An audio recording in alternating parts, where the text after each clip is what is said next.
Hey guys, it's Sasha, and oh my god, the next month is going to be crazy for Tesla shareholders. There is just so much going on with Tesla stock, and in this video, I will tell you all the big things happening over the next 4 weeks. October might be the biggest month Tesla has ever had, and this could be really big for Tesla investors. There is a lot to cover, a lot to talk about, so let's jump right in and talk about the numbers to start with. Over the weekend, Tesla published their quarterly production numbers. Now, in Q3 2021, which ended at the end of September, Tesla delivered 241,300 cars, and they produced 237,823 cars.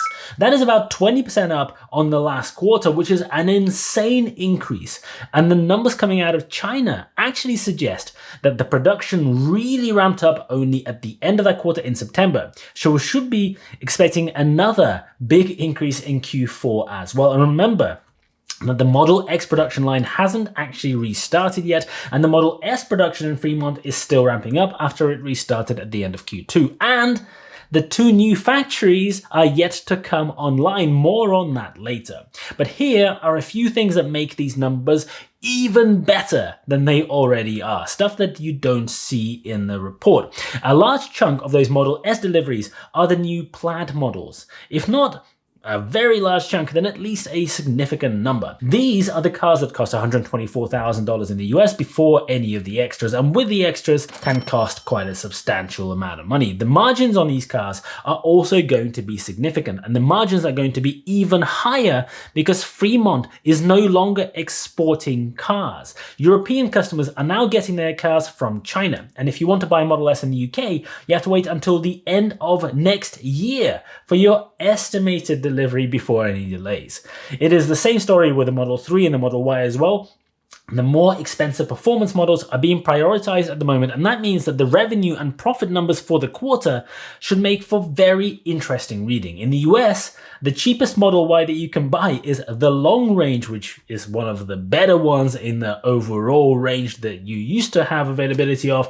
And in the UK, you can't even order a Model Y at all. You get an error 404 page if you try. The quarterly results are likely to come out at the end of this month, and the last 2 quarters, Tesla changed from doing these on a Wednesday to doing them on a Monday. So we're probably looking at the 25th of October for when those numbers will be announced. Now in Q2, Tesla posted revenues of almost $12 billion and $2.5 billion in adjusted EBITDA. Everything is pointing to a significant jump in those numbers. Car production is up 20%, as I just mentioned, and it will be interesting to see how much the energy storage part of this business has delivered, because that is probably the one that I am most excited by.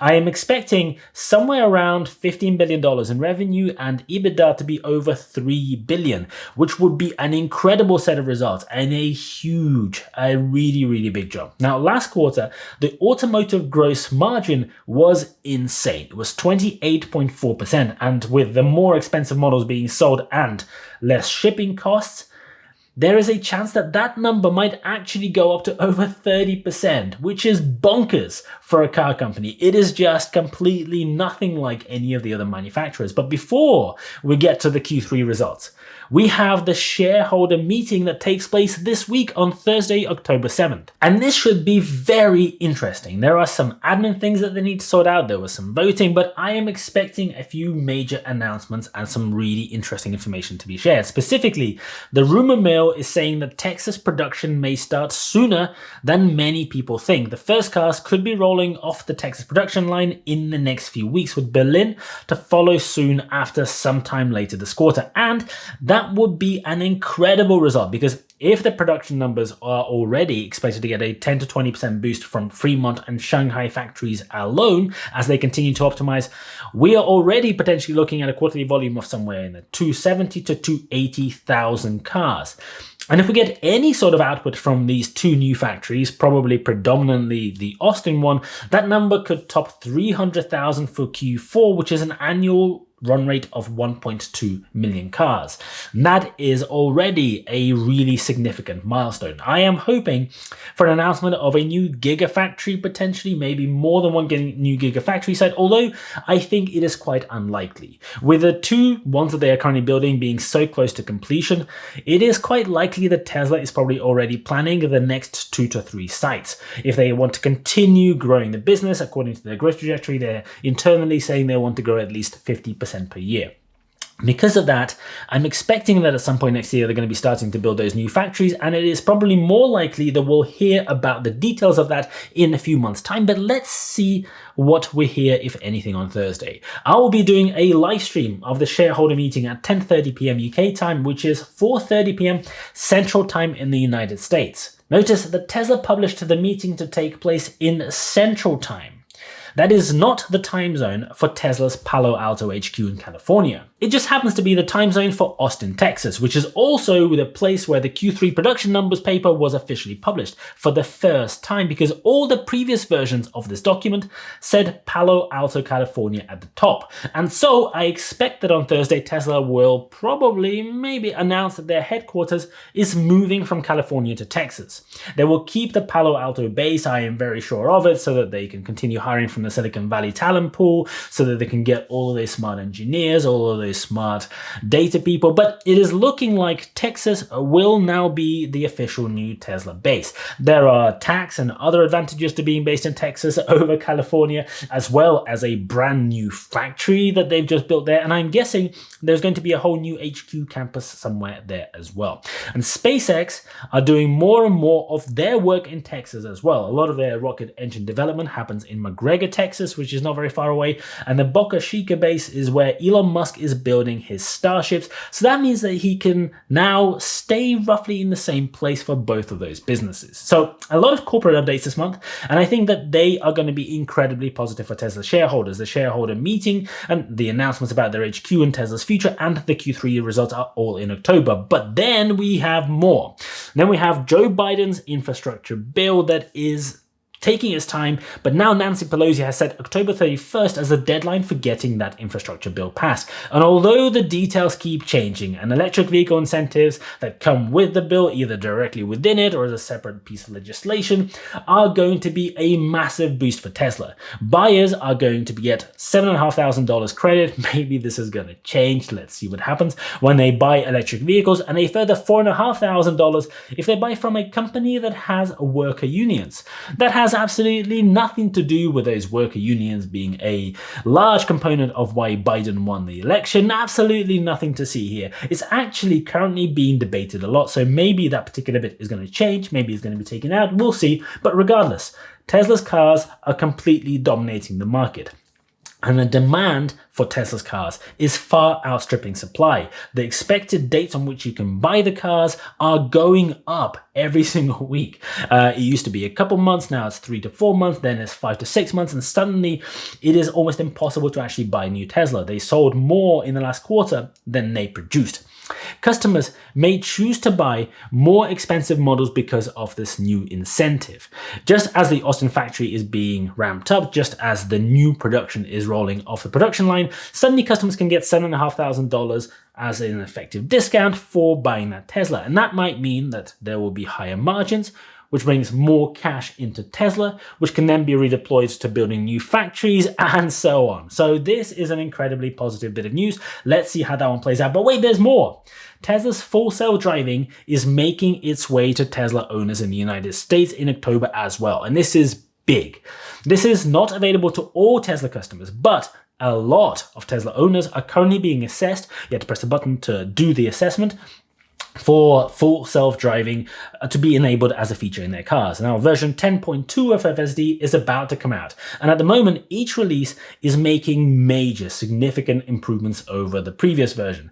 Given that these are coming out every 2 to 3 weeks, this is another bit of incredible news, and there are two big reasons why. The first is that Tesla is already years ahead of all the competition on self-driving technology. There are main competitors that apparently technically have a higher number of autonomous driving, like Waymo, for example, but they are using incredibly complex sensor setups that are clearly still years from being anything remotely close to something you'd put on an actual production car that people would actually buy.